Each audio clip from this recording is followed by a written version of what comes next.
I was looking at these actuators.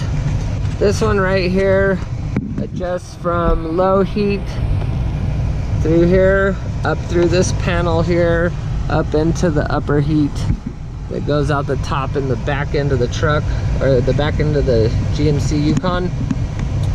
And when I adjust that, let's see if I get this to stay here.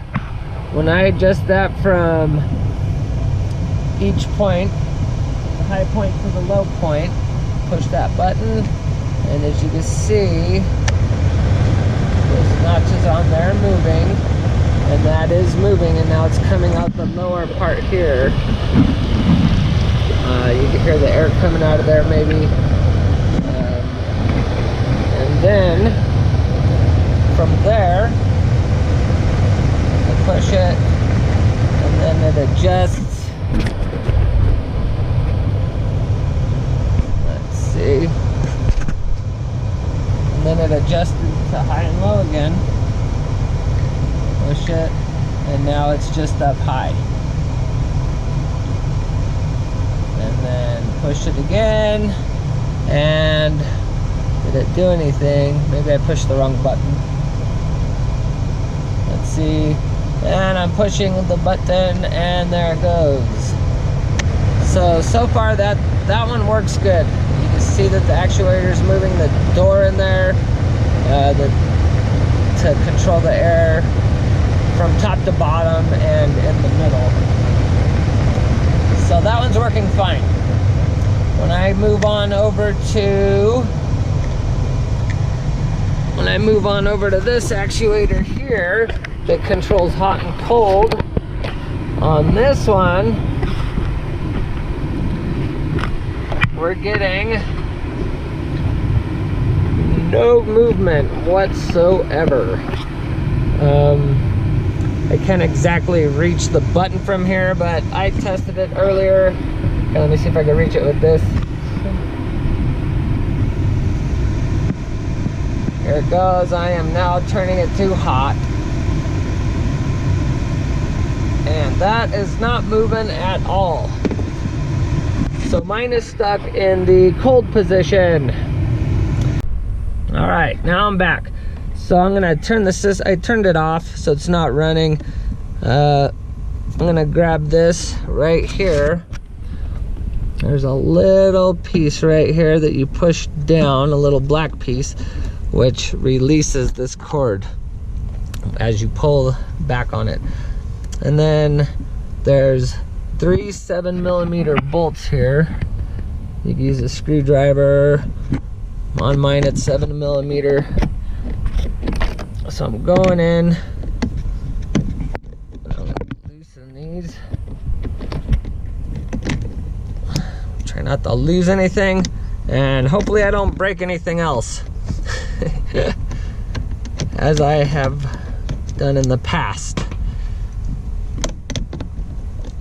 Alright, so that one's coming out. Good. Alright, so now this control actuator is loose, so I can pull it out. It is in the upward position here.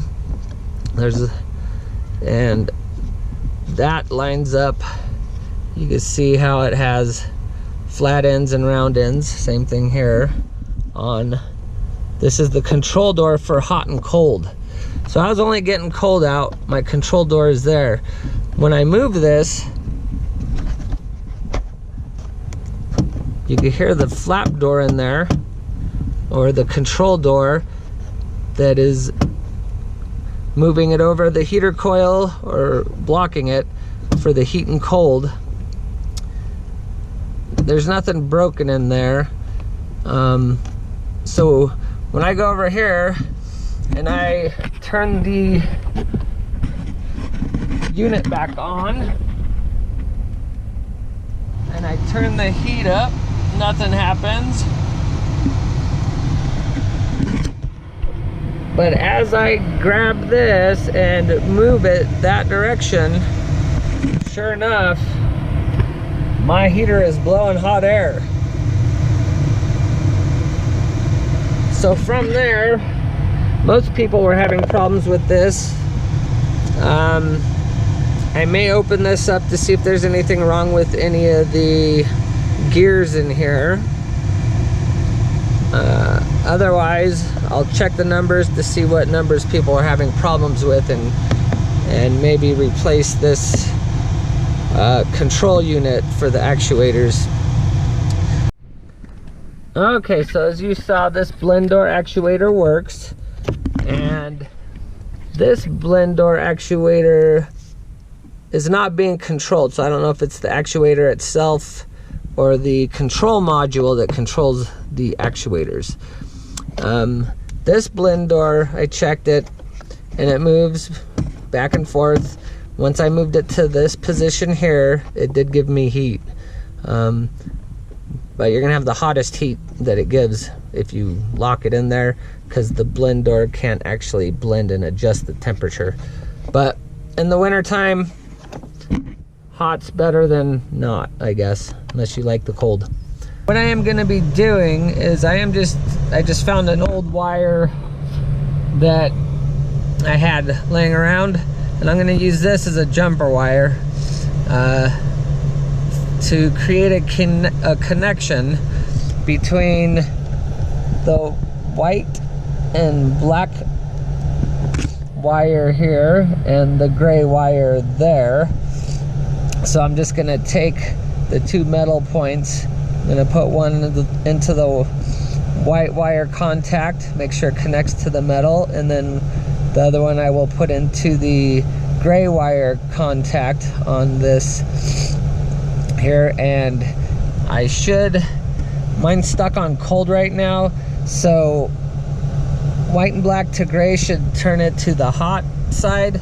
So this should control the blend door to go hot, and then the white and black wire and jumping it to the yellow wire should bring it back to cold. I'm gonna see if there's control through these wires by jumping them.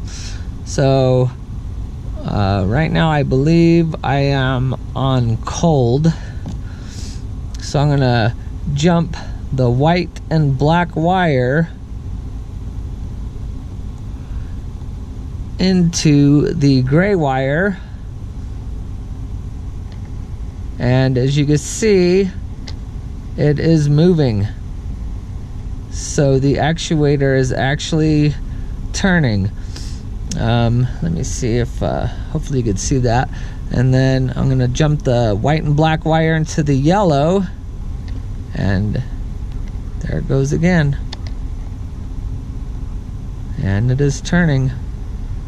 Now it's there. Okay, so I'm gonna put it back on gray, and there it goes again. So it looks like when I jump it, the actuator itself is working. Unplug the harness, that way when I turn the car back on, it doesn't reset. And from there, I will most likely be needing my control module, but I still need to do a few checks on it. And thank you for watching. Have a good day.